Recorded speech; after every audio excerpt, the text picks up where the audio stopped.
இது ஒரு CBN தயாரிப்பு. நீங்கள் காண்பது திருப்புமுனை நிகழ்ச்சி. வணக்கம் நேயர்களே, ஒரு புதிய வாழ்க்கை என்ற இந்த நிகழ்ச்சியின் மூலமா உங்களை சந்திக்கிறதுல ரொம்பவே சந்தோஷப்படுறோம். இந்த மார்ச் மாதம் முழுதும் தேவன் நமக்காக வைத்திருக்கிற இலக்கை நம்ம எப்படி அடையலாம் என்பதை பற்றி பார்த்துட்டு இருக்கோம். சில நேரங்களில் நம்ம தேவனுடைய இலக்கை நோக்கி நம்ம போயிட்டு இருக்கும்போது அசம்பாவித சம்பவங்கள் சில நேரம் நம்ம சந்திக்கலாம். அந்த மாதிரி நேரத்தில் நம்முடைய இலக்கை மாற்றணுமா, நம்முடைய மனதை மாற்றணுமா அப்படிங்கிற எண்ணம் நமக்குள்ள வருது. நிச்சயமாகவே நம்முடைய இலக்கை நம்ம மாற்றாமல் தேவன் நமக்காக வைத்திருக்கிற இலக்கை நோக்கி செல்வதற்கு நம்முடைய மனதை தான் நம்ம மாற்றணும். இந்த நாளிலும் கூட மகேஷ் பாபு நம்மோட இருக்கிறாரு. ஆரம்ப காலத்தில் தேவனுடைய இலக்கை நோக்கி சென்று கொண்டிருந்த மகேஷ் பாபு ஒரு சில அசம்பாவித சம்பவங்கள் அவரை சந்திக்கும் போது அவருடைய மனதை மாத்தினாரா, அவருடைய இலக்கை மாத்தினாரா அப்படிங்கிறத பற்றி பார்க்க போறோம். இளமை பருவத்தில் உற்சாகமாகவும் ஆசீர்வாதமாகவும் மகேஷ் பாபு அவர்களின் வாழ்க்கை துவங்கியது. நான் அண்ணா விஸ்வா வித்யாலாவில் இன்ஜினியரிங் படிப்ப ஆரம்பித்தேன். இந்த படிப்பு ஜியோ இன்ஃபர்மேட்டிக் இன்ஜினியரிங். இது நிறைய பேருக்கு தெரிஞ்சிருக்க வாய்ப்பு இருக்கு. இந்த படிப்பு இந்தியாவில் அந்த நாட்களில் முதல்ல அறிமுகப்படுத்தப்பட்டது. நான் படித்து முடிச்சதுக்கப்புறமா பல நாட்டுக்கு ட்ராவல் பண்ணியிருக்கேன். அதாவது 7-8 தேசங்களுக்கு நான் வேலை செஞ்சுருக்கேன். விசேஷமாக நான் UAE, அபுதாபி, ஃப்ரான்ஸ், நார்வே, கடைசியாக மஸ்கட்டில் கூட நான் வேலை செஞ்சேன். ஆரம்பத்தில் ஒரு ஆப்ரேட்டராக தான் நான் வேலை செஞ்சேன். அதுக்கப்புறமா தான் எனக்கு கொஞ்சம் கொஞ்சமாக ப்ரமோஷன் கிடைக்க ஆரம்பிச்சுது. அதுக்கப்புறம் தான் முக்கியமான இன்ஜினியராக நான் ப்ரமோஷன் ஆனேன். அது தொடர்ந்து எனக்கு ப்ராஜெக்ட் மேனேஜராக ப்ரமோஷன் கிடைச்சிது. அப்புறம் ப்ரொஜெக்டர் மேனேஜரான, குவாலிட்டி இன்ஜினியரான, கடைசியாக நான் ஜென்ரல் மேனேஜராக கூட ஆயிட்டேன். நான் செய்கிற வேலையில் ரொம்பவும் ஈடுபாடோடு செஞ்சேன். தேவனுடைய கிருபையால் நாளுக்கு நாள் என்னோட பதவி உயர்ந்துக்கிட்டே போச்சு. மகேஷ் அவர்கள் அநேக வருடங்கள் வெளிநாடுகளிலேயே வேலை செய்து முடித்து பின்பு புதிதாக ஒரு தொழில் துவங்கினார். அவருடைய இந்த தொழிலுக்கு நாளுக்கு நாள் பணத்தேவை அதிகரித்து கொண்டே இருந்தது. எனக்கு ஒரு பழக்கம் இருந்தது. அதாவது யாருக்காவது பணம் கொடுத்தா அதை நான் திருப்பி வாங்க மாட்டேன். அது எனக்கு பலவீனமாக இருந்தது. அது என்னோட வளர்ச்சிக்கு ரொம்பவும் தடையாக இருந்தது. என்னோட தொழிலை முன்னேற்றத்துக்கு எனக்கு நிறைய பணம் தேவைப்படுச்சு. ஆனால் இந்த பழக்கத்தினால நாளுக்கு நாள் எனக்கு கடன் தான் அதிகமாச்சு. அதுலேருந்து என்னால் வெளியே வரவே முடியல. இதில் இருக்க பணத்தை எடுத்து வேற ஒன்றத்தில் போடுவேன், அந்த பணத்தை எடுத்து இதில் போடுவேன். இதனால் கடன் தான் அதிகமாகும், பணத்தொல்லை அதிகமாகும். தொழில் நல்ல முறையில் நடத்தவே முடியாது. ஒரு நாள் மகேஷ் தன்னுடைய காரை ஓட்டிக் கொண்டிருக்கும் போது ஒரு தீர்மானம் எடுக்க வேண்டிய கட்டாயம் வந்தது. நான் வண்டி ஓட்டிகிட்டு இருக்கும்போது எனக்குள்ள பல யோசனைகள் வரும். எனக்கு ஒரே கவலையாக இருக்கும். அப்போ நான் ஒரு விஷயம் யோசித்தேன். எனக்கு ஏன் இந்த மாதிரி ஆகுது, இந்த கடன் தொழிலிருந்து வெளியே வருது எப்படின்னு நான் யோசித்தேன். அப்போ தான் நான் கர்த்தருடைய சமூகத்தை நோக்கி பார்த்தேன். அப்போ நான் கர்த்தர்கிட்ட கேட்ட ஒரு விஷயம், கடவுளே, நீ என் இதயத்தை மாற்று. என்னோட இதயத்தை நீ நடத்துகிற மாதிரி வழி செய். என்னோட வாழ்க்கையை இனிமே நான் நடத்தக்கூடாது. நான் என்னோட வாழ்க்கையை நான் உன்கிட்ட ஒப்பு கொடுக்குறேன். அந்த மாதிரி சொல்லி நான் அவர்கிட்ட கண்ணீரோட ஜெபம் பண்ணேன். அப்போ எனக்கு மனசுக்கு ரொம்ப நிம்மதியாக இருக்கும். மகேஷ் அவர்கள் உடைந்த இருதயத்தோடும் கண்ணீரோடும் தன் வாழ்க்கையை தேவனுடைய கரத்தில் ஒப்பு கொடுத்தார். தேவனுக்கு தன் வழியை காட்ட வேண்டும் என்று அவரையே சார்ந்து நின்றார். நான் அன்னைக்கு ஒரு நாள் டிவி பார்த்துட்டு இருந்தேன். அப்போ கர்த்தருடைய ஊழியர் ஹென்றி வார்மிக் வேத வசனத்தை பிரசங்கம் பண்ணிட்டு இருந்தாரு. நீங்க பொக்கிஷங்களை சேர்த்து வைக்க வேண்டாம். இங்க பூச்சியும் துருவும் அதை கெடுக்கும். இங்க திருடரும் கண்ணமிட்டு திருடுவார்கள். அப்போ அவர் இன்னொரு விஷயம் சொன்னாரு. மத்தேயு 6:19 மையப்படுத்தி செய்தி கொடுத்தாரு. அப்போ அவர் என்ன சொன்னார்னா, உங்களோட பொக்கிஷங்களை நீங்க பரலோகத்துல சேர்த்து வைங்க. காரணம், அந்த இடத்துல அதை யாருமே திருட மாட்டாங்க. அங்க பூச்சிகளோ அழிவுக்குரிய வஸ்துக்களோ பரலோகத்துல கிடையாது. கர்த்தரே சொன்ன மாதிரி இருந்துச்சு. அந்த நாளிலே மகேஷ் தன்னுடைய பொக்கிஷமாகிய பரலோகத்தை குறித்து நன்கு அறிந்து கொண்டார். தன்னுடைய எதிர்காலத்தை குறித்து யோசித்துக் கொண்டிருந்த அவர் தேவனே ஊழியத்திற்கு அழைப்பதை புரிந்து கொண்டார். கர்த்தருக்கு ஊழியம் செய்ய ஆரம்பிச்சதுக்கு அப்புறமா என்னோட கம்பெனியும் கர்த்தர் ஆசீர்வதிக்க ஆரம்பிச்சாரு. முதலா செகேந்திராபாத்ல 2016 சென்ட் தாமஸ் மைதானத்துல ஒரு சின்ன கூட்டம் நாங்க நடத்தினோம். 7 வருஷத்துக்கு முன்னாடி அது நடந்துச்சு.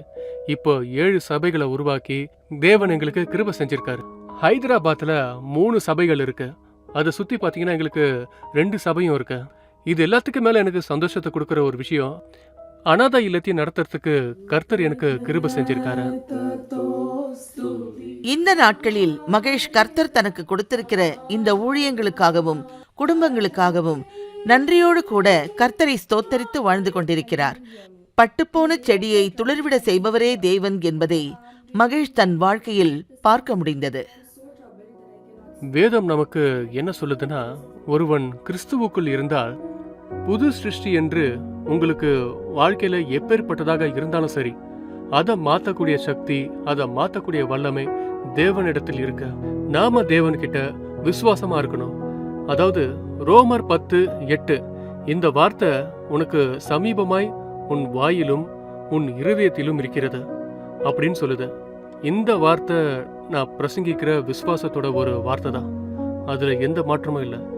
இந்த வசனம் என்ன தொட்ட வசனம். நான் இவ்வளவு நாள் வரைக்கும் என் வாழ்க்கையில அந்த வசனத்தோட தான் வாழ்ந்துட்டு இருக்கேன். இயேசு கிறிஸ்துவ விசுவாசிக்கும் போது நிச்சயமா நீங்க ரட்சிக்கப்படுவீர்கள். அது நீங்க யாரா இருந்தாலும் சரி, உங்ககிட்ட விசுவாசம் இருக்கு அப்படின்னா கண்டிப்பா தேவன் உங்களுக்கு ரட்சிப்பை கொடுப்பாரு. அது இயேசுவால மட்டும்தான் கொடுக்க முடியும். தேங்க்யூ வெரி மச் மகேஷ், உங்களுடைய ஜீவனுள்ள சாட்சிக்காக. எப்போதுமே தேவன் நம்மளோட இருக்கவும் அவருடைய கிரியை செய்யவும் அவர் விரும்புகிறாரு. நமக்கு முன் குறித்த இலக்கை அடைவதற்கு தேவன் உதவி செய்ய வல்லவரா இருக்காரு. அதுக்காக சில வழிகளை அவர் அடைக்கவும் செய்கிறாரு, சில வழிகளை திறக்கவும் செய்கிறாரு. இப்போ நான் என்னோட வீடு ஷிஃப்ட் பண்ண வேண்டியிருக்கு. அப்போ நான் அதுக்காக டிரான்ஸ்போர்ட்டுக்கான ஆட்களை வரவழைச்சி எல்லா பொருட்களையும் பேக் பண்ணி நான் புது வீட்டுக்கு எடுத்துகிட்டு போனோம். பார்த்தீங்கன்னா நான் நிறைய யூஸ் பண்ணாத பொருட்களை நான் வச்சுருக்கேன். இதை இங்கே இருந்தாலும் எனக்கு உபயோகம் கிடையாது, புது வீட்டுக்கு எடுத்துகிட்டு போனாலும் அது எனக்கு உபயோகம் கிடையாது. அப்போ தேவையில்லாத அந்த பொருட்களை நான் என்ன பண்ணுவேன், அதை நம்ம நீக்கிட்டு தான் நம்ம புது வீட்டுக்கு போவோம். இதே தாங்க நம்ம வாழ்க்கையிலையும். நம்ம புது வாழ்க்கைக்குள்ளே போகும்போது தேவையில்லாத கவலைகளை நம்ம எடுத்துகிட்டு போகக்கூடாது. அது இங்கேயும் நமக்கு உதவ போகிறது கிடையாது, நம்முடைய புதிய வாழ்க்கையிலும் அது உதவ போகிறது கிடையாது. இதே மாதிரி தான் நம்ம புது வாழ்க்கைக்குள்ளே போகும்போது தேவையில்லாத பாரத்தையோ கவலையையோ நம்ம எடுத்துகிட்டு போகக்கூடாது. அது தேவனுடைய பாதத்தில் நம்ம வச்சிடணும். இதே மாதிரி நம்ம புது வாழ்க்கைக்குள்ளே போகும்போது தேவன் நமக்காக வைத்திருக்கிற இலக்கை நோக்கி பயணிக்கும் போது சில காரியங்களை புதுப்பிக்க வேண்டிய கடமையும் நமக்கு இருக்குது.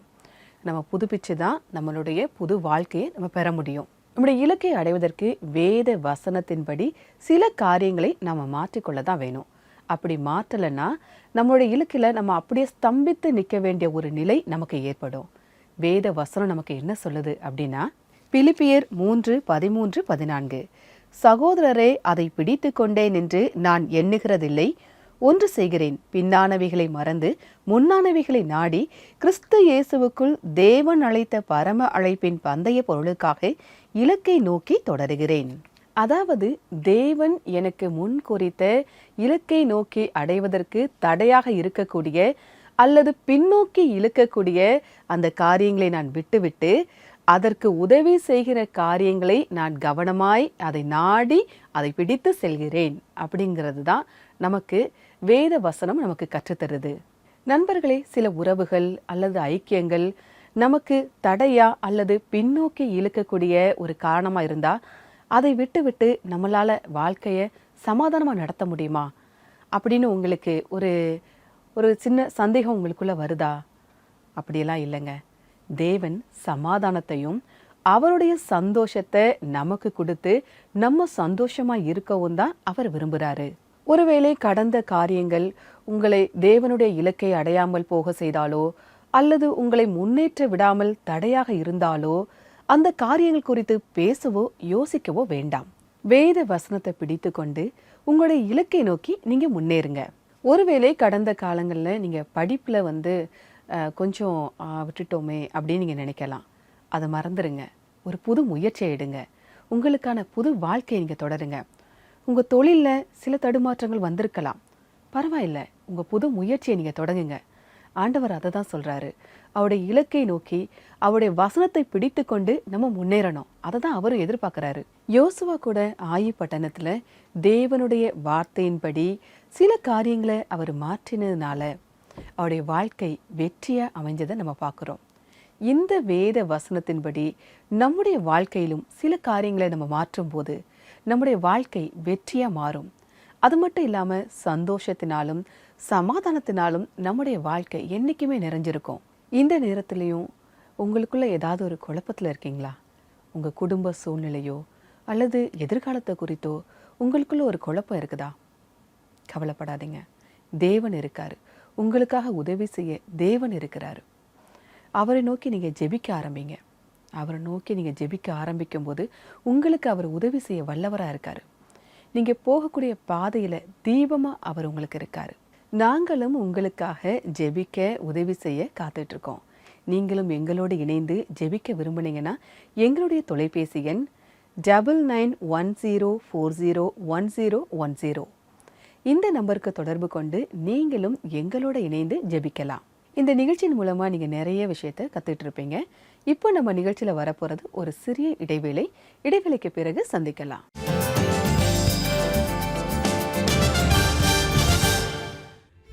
ஒரு புது வாழ்க்கை நிகழ்ச்சியின் நேயர்களே, சர்ச் கோயர்ஸ் இன் கான்சர்ட்டில் இந்த முறை சத்தீஸ்கர் ராய்ப்பூரை சேர்ந்த கிறிஸ்டியன் சர்ச் பாடல் குழுவினர் பாடலை கொண்டு வருகிறோம். மார்ச் மாதம் ஒவ்வொரு செவ்வாய்க்கிழமை என்றும் காணலாம்.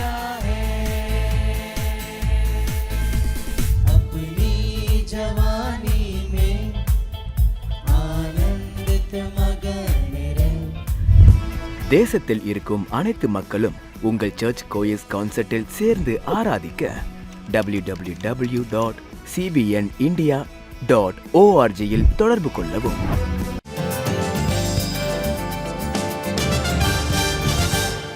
வெல்கம் பேக் நண்பர்களே.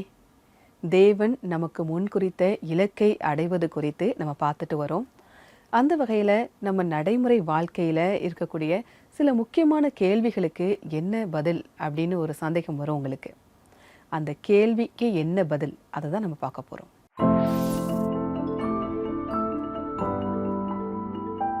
நண்பர்களே, கேள்விக்கு என்ன பதில் இந்த நிகழ்ச்சியில் நம்ம பார்க்க போகிற கேள்வி, என்னுடைய வாழ்க்கையில் முன்னேறுவதற்கு சிலர் தடைகளாக இருக்காங்க. இந்த தடைகளை உடைப்பதற்கு நான் என்ன செய்ய வேண்டும் அப்படின்னு கேட்டிருக்கீங்க. இந்த கேள்விக்காக நன்றி. உங்கள் வாழ்க்கையில் முக்கியமானவராக இருக்கலாம், நன்கு படித்தவராக இருக்கலாம், உங்களுக்கு ஒரு முன் மாதிரியாக கூட இருக்கலாம். ஆனால் அவர் வேத வசனத்தின்படி நடப்பவரா? வேத வசனத்தின்படி உங்களுக்கு ஒரு முன் உதாரணமாக இருப்பவரா? அதைத்தான் நாம் பார்க்க வேண்டும். இரண்டாவது, வேத வசனத்தின்படி நீங்கள் நடக்கிறீர்களா? தினமும் வேதம் வாசித்து உங்களுடைய ஜெப வாழ்க்கையிலே நீங்கள் இணைந்து நடக்கிறீர்களா? இந்த இரண்டும் சேர்ந்து நடக்கும்போது உங்களுடைய முன்னேற்றத்திற்கு தடைகள் அனைத்தும் உடைப்படுவதை நீங்களே பார்க்கிறீர்கள். கட்டாயம் வேத வசனங்களுக்கு முக்கியத்துவம் கொடுங்கள். தினமும் வேதம் வாசியுங்கள். அதன் அடிப்படையிலேயே ஜெபியுங்கள். அது உங்களுக்கு நல்ல முன்னேற்றத்தை கொண்டு வரும். அடுத்த நேயருடைய கேள்வி, நான் என்னுடைய வாழ்க்கையில் இலக்கை தெரிஞ்சுக்கிட்டேன், ஆனால் அதை முழுமையாக அடைகிறது எப்படி? மிக முக்கியமான கேள்விங்க இது. எல்லாருக்குமே இந்த கேள்வி இருக்கும். ஆமாம், நம்மளுடைய இலக்கை நோக்கி நம்ம பயணிச்சிட்டு இருக்கும்போது சில தடைகள், சந்தேகங்கள் வரும்போது போகக்கூடிய பாதை சரிதானா அப்படிங்கிற எண்ணம் எல்லாத்துக்குமே வரும். இந்த நேரத்தில் 3 காரியங்களை நீங்கள் பார்க்கணும். 1, நீங்கள் உங்கள் இலக்கை அடைகிறதுக்கு எதை ஆதாரமாக வச்சு போகிறீங்க. 2, யாரோ ஒருத்தர் செய்கிறாங்க அப்படிங்கிறதுனால தான் நீங்களும் அதை செய்ய நினைக்கிறீங்களா? 3, ஏதாவது ஒரு தேவைக்காக நீங்கள் அதை அடையணும்னு நினைக்கிறீங்களா? இந்த 3 ரொம்ப முக்கியம். இந்த 3 நீங்கள் பார்த்துட்டு இது ஒரு கேள்விக்குமே நம்ம பதில் சொல்லிகிட்டே வரப்போகிறோம். நீங்கள் எதை ஆதாரமாக வச்சு அந்த இலக்கை அடையணும்னு நினைக்கிறீங்க? இது ரொம்பவே முக்கியமானது. நம்முடைய கர்த்தருடைய உதவினால் அதை ஆதாரமாக வச்சு நம்ம கொண்டு போகணும். 2, யாரோ செய்கிறாங்க அப்படிங்கிறதுனால நீங்களும் செய்யணும்னு நினச்சிங்கன்னா உங்களுக்கு அது தோல்வி தான் கிடைக்கும். பவுல் செய்தார், அதனால் நானும் செய்யணும் அப்படின்னா நம்ம நினைக்கக்கூடாது. பவுல் எதற்காக செய்தார், அதையே நீங்களும் யோசிக்கணும். அதை கவனத்தில் நீங்கள் வச்சு தான் செய்யணும். 3வது, ஏதோ ஒரு தேவைக்காக நீங்கள் அந்த இலக்கை அடையணும் அப்படின்னு நீங்கள் நினைக்கிறீங்கன்னு வைங்களேன், சாத்தியம் இல்லை. ஏன்னா எப்போதுமே ஒரு தேவை இருந்து கொண்டே தான் இருக்கும். அதனால் அதுலேயும் நம்ம கவனமாக இருக்க வேண்டியது அவசியம். அந்த தேவையினால் கர்த்தர் மகிமை அடைகிறாரா, அதை தான் நம்ம முக்கியமாக இந்த இடத்துல பார்க்கணும். இந்த 3 காரியத்திலையுமே நம்ம கவனமாக இருந்தாலே நம்முடைய இலக்கை நோக்கி நம்ம அடைய முடியும். என்ன நேயர்களே, உங்களுக்கு இந்த கேள்விக்கான பதில் உங்களுக்காக கிடைச்சிருக்கோம் அப்படின்னு நம்புகிறோம். இப்படிப்பட்ட சந்தேகமோ கேள்விகளோ உங்களுக்கும் இருக்குதா? இதுக்கு பதில் எங்கே கிடைக்கும் அப்படின்னு நீங்களும் தேடிட்டு இருக்கீங்களா? எங்களுடைய ப்ரேயர் எண்ணுக்கு கால் பண்ணி உங்களுடைய சந்தேகங்களையும் கேள்விகளையும் கேட்கலாம். அதற்கான தொலைபேசி எண் 9910401010. அதே மாதிரி சிபிஎன் யூடியூப் சேனலில் இருக்கக்கூடிய கமெண்ட் செஷன்லையும் உங்களுடைய கேள்விகளை நீங்கள் பதிவு செய்யலாம். உங்களுக்காக பதில் தருவதற்கு நாங்கள் தயாராக இருக்கோம். உங்களுக்கான கேள்விகளுக்கு பதில் கிடைச்சிருக்கோன்னு நம்புகிறோம். இப்போ சிறு பிள்ளைங்களுடைய கேள்விகளையும் அதற்கான பதிலையும் நம்ம இப்போ பார்க்க போகிறோம். அனைவருக்கும் வணக்கம். ஹே கிஸ், இன்னைக்கு கேள்வியை நித்திகா கேட்டிருக்காங்க. நான் ஒரு ஆர்டிஸ்ட் ஆகணும்னு விரும்புறேன். ஆனா என் பேரண்ட்ஸ் என்ன பிசினஸ் பண்ண சொல்றாங்க. என் பேரண்ட்ஸை டிசப்பாயிண்ட் பண்ணாம நான் எப்படி என் ட்ரீம் அச்சீவ் பண்றதுன்னு கேட்டிருக்காங்க. நித்திகா, நீங்க இதுக்காக ஒரு புதிய திட்டமிடுதலுக்குள்ள வரணும். அதாவது இலக்கை அடையறதுக்கு தேவையான நேரம், வேலை, முக்கியத்துவம் இது எல்லாத்தையுமே நீங்க திட்டமிடணும். இதுக்காக சின்ன சின்ன காரியத்தை செய்யணும். நீங்க இலக்கை அடையறதுக்கு அது ரொம்ப முக்கியமா இருக்கும். வேதத்துல நிகேமியா என்ன செஞ்சாரோ அதை போலவே நீங்களும் செய்யணும். அவரு எருசலேமையை சுத்தி மதில் கட்ட முயற்சி பண்ணப்போ நல்லா திட்டமிட்டாரு. அதுக்கான ஆட்களையும் ஏற்படுத்தினாரு. அதுக்கான வேலை நேரத்தையும் செய்ய வேண்டிய முறையையும் கத்து கொடுத்தாரு. வெறும் 52 நாட்கள்ல அந்த மதில் சேவரை கட்டி முடிச்சிட்டாங்க. இது ரொம்ப சூப்பரான ஆன்சர் கிஸ். நீங்களும் கிஸ்மோ கிட்ட இந்த மாதிரி கேள்விகள் கேட்க ஆசைப்பட்டா உங்க கேள்விகளை Facebookல இன்ஸ்டாகிராம்ல சென்ட் பண்ணுங்க. நெக்ஸ்ட் டைம் பார்க்கலாம். பாய். அடுத்த வாரம் சந்திக்கலாம். பாய். நன்றி டேபி அண்ட் கிஸ்மா. பிள்ளைகளுடைய கேள்விகள் உங்களுக்கு உற்சாகமாக இருந்திருக்கும். பிள்ளைங்களுக்கு பதில் கிடைக்கிறது, அவங்களுக்கு நல்ல விஷயங்களை அது கற்றுக் கொடுக்குது. இப்போ நம்முடைய நிகழ்ச்சியில் வரப்போகிறது ஒரு சிறிய இடைவேளை. இடைவேளைக்கு பிறகு நம்ம இணைந்து ஜெபிக்க இருக்கோம்.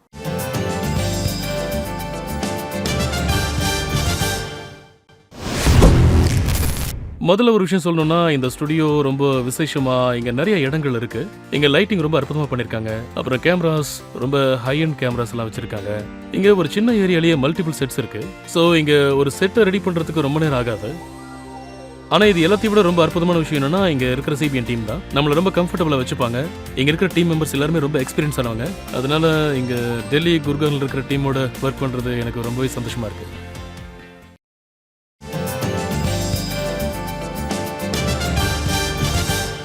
வெல்கம் பேக் நண்பர்களே. நம்முடைய இலக்கை அடைவதற்கான வழிகள் பற்றி நம்ம பார்த்துட்டு வரோம். அதற்கு ஜெபம் ரொம்ப முக்கியம். நம்முடைய இலக்கை அறிவதற்கும் அதை அடைவதற்கும் நம்ம இப்போ ஜெபிக்க இருக்கோம். வாங்க ஜெபிக்கலாம். ஜெபிப்பதற்கு முன்பாக நமக்கு விசுவாசம் இருக்கணும்.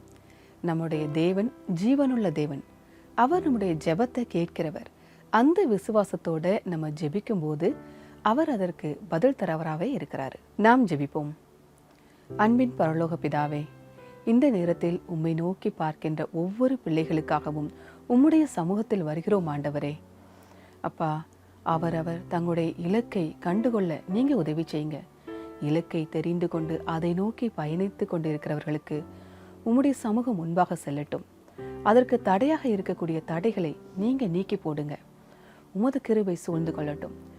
அவருடைய பாதைகளுக்கு தீபமாக இருங்க ஆண்டவரே. அப்பா, உறவுகளோ எந்த தடையாக இருந்தாலும் அதை மாற்ற நீர் வல்லவராய் இருக்கிறீர் ஆண்டவரே. எடுத்து வைக்கின்ற ஒவ்வொரு அடியையும் நீங்க அப்பா ஆசீர்வாதமாக தாங்கப்பா. உம்மை நாங்கள் ஆதாரமாக கொண்டு எங்களுடைய இலக்கை நாங்கள் அடைய நீங்க உதவி செய்யுங்க. எங்களுடைய இலக்கை அடையும் போது உமது நாம மகிமைக்கென்று விளங்க நீங்க உதவி செய்யுங்கப்பா. மீட்பர் இயேசுவின் மூலமா ஜெபம் கேளும் பரமபிதாவே, ஆமேன். ஆண்டவர் நம்முடைய ஜெபத்தை கேட்டிருக்காரு. உங்களுக்கான அற்புதத்தை அவர் செய்ய காத்துட்டு இருக்காரு.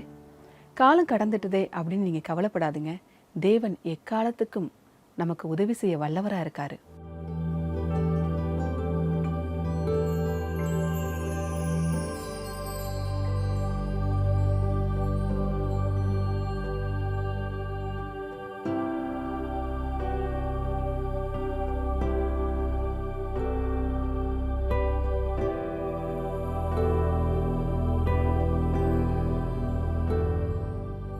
ரோமர் 12:2.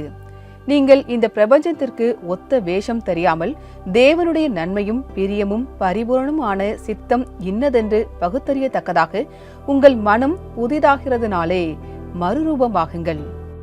நண்பர்களே, இந்த நாளிலும் நம்முடைய இலக்கை அடைவதற்கு நம்முடைய எண்ணங்கள், பார்வை, செயல்கள் எல்லாம் புதிதாக்கணும் அப்படின்னு நம்ம பார்க்குறோம். அதற்கு ஆதாரமாக இருக்கக்கூடிய வசனத்தையும் நம்ம பின்பற்றி நடக்கணும்.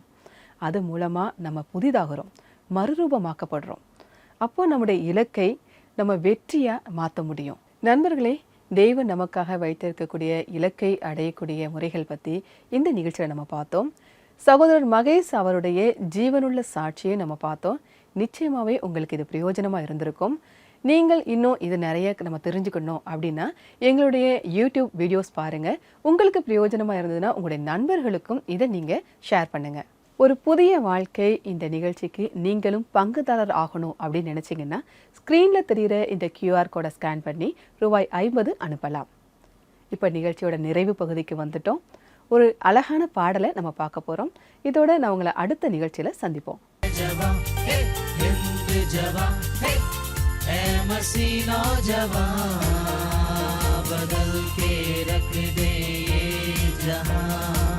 ये जहां ये जहां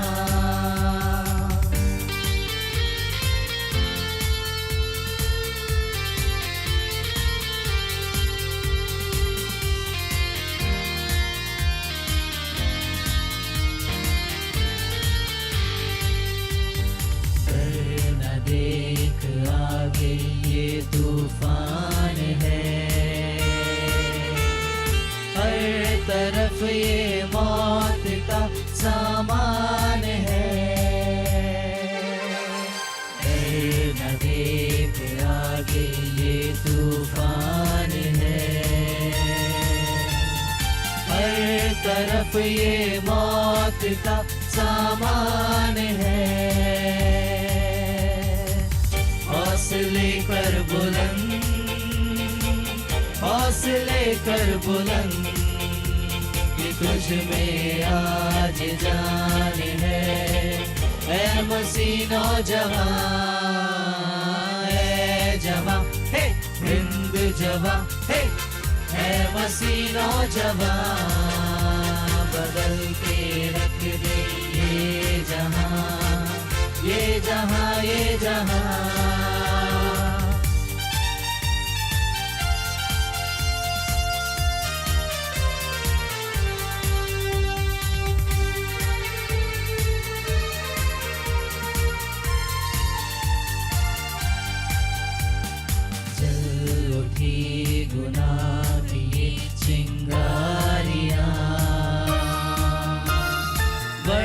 चले इंसान की शैतानियाँ,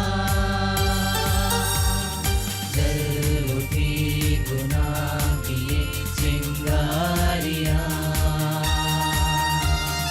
बढ़े चले इंसान की शैतानियाँ। हौसले कर बुलंद, हौसले कर बुलंद, तुझ में आज जान है। ऐ मसीह नौजवान, ऐ जवान हे हिंद जवान हे, ऐ मसीह नौजवान, बदल के रख दे ये जहां ये जहां ये जहां। ऐ जवान हे हिंद जवान हे, ऐ मसीह नौजवान, बदल के रख दे ये जहां ये जहां ये जहां।